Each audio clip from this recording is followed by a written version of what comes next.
I'm excited to see what happens when we get into the regular season, but we're gonna have to wait for that. But here we go. We are ready for our third fight of the exhibition card. It is going to be AJ McCrandog 23 going against a Buttonaholic, which is both debutants making their debut right here. What do you have on the scouting report? Even though there's not really much in the scouting report, what do you expect to see in these debutants? Not really much, so I don't really know much about AJ, but I do know about Buttonaholic. I have played him in competition a few times, or once I believe, and I have seen him on the regional scene. He's a really solid player. I'm excited to see how he does in the ESFL debut. He's a fairly seasoned technical player, so I'm really looking forward to seeing how this fight goes. Yeah, and we'll have to see. And again, we've seen lightweight, we see bantamweight. Now we're going to the featherweight.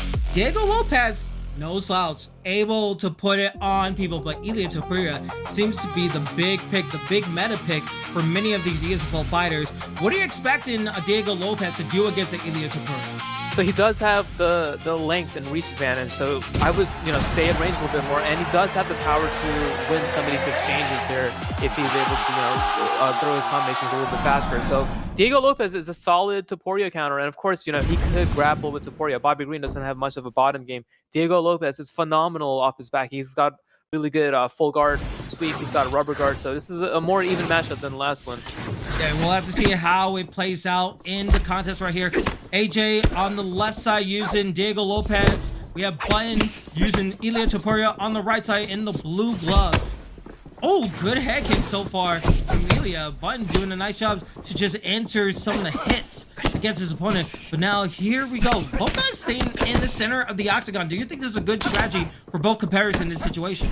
Well, we're seeing that Diego Lopez had held diminished pretty quickly from just singular punches from Ilia Topuria, so I'm not sure how good of a strategy. And there's another head kick here. Buttonaholic is starting off really fast, doing a lot of good damage to the head health of this Diego Lopez early on. Yeah, and you're seeing the bailouts from some of these strikes for both competitors, especially from AJ. We see the body shots coming in, and it seems like the range is not fully there. Do you think it's a little bit of nerves when he's not committing to shots, or do you think it just needs to be a little bit like he's trying to bait something out? Yeah, it could definitely be nerves. I know sometimes, when I'm nervous for a fight, I'll just throw this stuff out and we'll kind of whiff. This is a debut for both guys, so we gotta wonder how much those are. As he gets a beautiful block counter there, he's able to really capitalize off of that block with a combination, something you don't see often. Yeah, and one excellent thing though I just saw from AJ is he was able to land like a 3-hit combination, even though he gets hit with a leg kick, but knowing when to stop, not be overzealous after getting damage against your opponent. When you're able to know what you can do and when to get out, I think that's going to be huge for both of these competitors. Absolutely, especially against an Ilia Topuria, and Button is doing a really good job of using the kicks of Ilia Topuria. He's throwing a lot of lead high kicks, a lot of lead body kicks, and kicks. Oh, and he lands a big slip counter there. And kicks in this game are really fast, and a slip hook. Buttonaholic is really putting it on Diego Lopez right now. We could be close to seeing a stun. Yeah, we can see it close to being stunned, but I think the most dangerous thing is that Button is not only going for just a head, he's using kicks high and low, going just attacking high and low. And when you don't know when exactly your opponent is predictable, it creates unknown chaos that you need to worry about. And AJ is doing a nice job of staying into the phone booth, really trying to find his way with a nice body shot. That's what he needs to do, but these combinations, especially with that doctor bag on his icon, he needs to watch out. Yeah, AJ does have a stamina advantage right now, and that could play a big factor into the later rounds here. And he's starting to do some really good work here at the end of this round here. He's starting to come forward a little bit more, landing more body kicks. And here's a beautiful takedown attempt. That's going to be good to just keep... Oh, and he gets stunned by a big head kick. Big head kick landed for Button, but again, able to get hit with a nice two-piece combination. But that's the thing that we're seeing for Button. It's not only the head kicks, it's that he's denying the takedowns, he's able to play his range, and when he sees an opening, he's going for those head kicks. Right there! As soon as we call it, the third one lands, and now he's rocked it for a second time, and now it's up to AJ. What can you do to answer back? He needs to find a way to get out of that head kick range. So tracking in this game is also a little bit tough because Diego Lopez is so tall. There's a potential where he could try to duck a head kick and still get hit by the head kick. That's something we've actually seen happen quite often in this game in a competition. So, he was doing a really good job there at the end of that round to pressure him a little bit more and take away, those ranged weapons like the lead body kick and the lead head kick.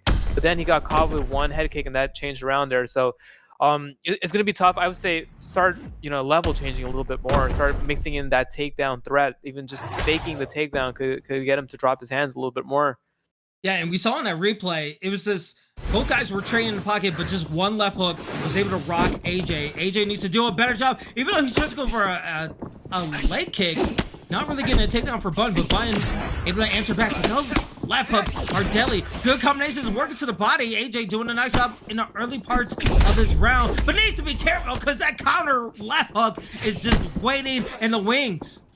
Yeah, and Button is just doing a really good job of finding these counters right now. He's really looking good, mixing in kicks, hands, slip counters, and he's got that flow state meter ready too. So it could be really big problems for AJ here soon. Yeah, both flow state is locked and loaded. As we see, the toe strikes landing lower third, 41-26 in favor of AJ. It's just the power of Button. Just lands a vicious uppercut, able to knock down his opponent. And now AJ still getting knocked down, still trying to trail behind, able to get the takedown, but the good defense from Button. Button with the head kicks and just the counter shots has just been working so nicely. Buttonaholic looks really on point here. Like I mentioned, I believe he's the more seasoned of the two competitors. He has a lot more experience in competition. So I'm not sure if I've seen AJ on any other leagues, but Button looks really sharp right now, landing kicks, hooks. He's really looking sharp here. Yeah, and AJ is getting some answers. He's able to land on the body and land a combination. It's just the power as he's able to block it. That could have been very punishing for AJ, but AJ able to still block. But a left hook into a duck, into a body. Button is putting the buttons, trying to wrap this whole thing up as soon as possible in the second round here. He's starting to do a lot of damage here. We could see Diego Lopez crumble any second now. I would really like to see AJ switch up the game plan and look for a takedown here, because that's really his only way of winning. But Button's done a really good job of blocking all those takedowns, so it's not like he hasn't been trying. And mind you, a little quick thing is that even though AJ is getting hit into the head, the body shots onto Button have been working, but when you get hit with an uppercut like that, that knocks you down, and now that's his last legs. But for AJ, I still think his avenue for victory could be working body, because he is landing very nicely towards the body there. Yeah, he's starting to accumulate some good body damage here, but that stamina lead that he had at the start of this round is completely diminished due to all the damage he's taken, and he gets tripped, and there's a... We got a nice little T-pose, and that lands into a stack guard, and Button's about to wrap this jacket up as he is winning the third fight of this exhibition card. Man, put a button on it, because he just put a button on his debut. He looked really sharp there. That's 2 in a row for Ilya Topuria players, and Buttonaholic was doing a really good job of defending all those takedowns and then using the hands and kicks of Ilya Topuria really well. Yeah, and to Button's credit, it wasn't only just the takedown denials, is that every time he got hit with a combination, able to land that left hook, able to land the uppercuts when he needed. When he saw his opponent going down, and the head kicks too. That was also like a minor subplot, even though he was getting hit to the body. When he saw his opponent go to the body, head kick, body shot.